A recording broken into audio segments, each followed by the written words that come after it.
ఏ అర్చకుల మీద దాడి జరగడమైనా యోగ్యమైన పని కాదు.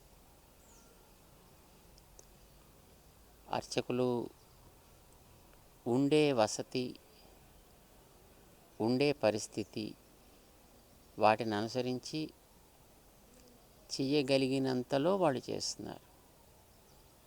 అర్చకులు ఈవేళ సరి అయినటువంటి స్థితిలో లేకపోవడానికి ఎన్నెన్నో కారణాలు వెనకాతల ఉన్నాయి.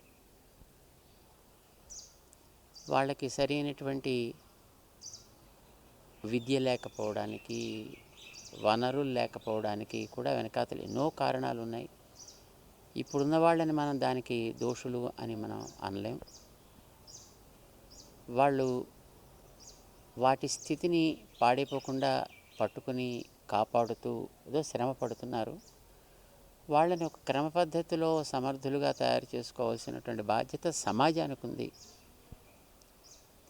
దాన్ని మనం ఒక పద్ధతిలో తీసుకువెళ్ళాలి తప్ప వాళ్ళని దండించి, వాళ్ళని హింసించి ఇలాంటిది చేయడం అనేది యోగ్యమైనటువంటి పని కాదు. రంగరాజన్ గారికి జరిగినటువంటి ఇబ్బంది గురించి మేము విన్నాం.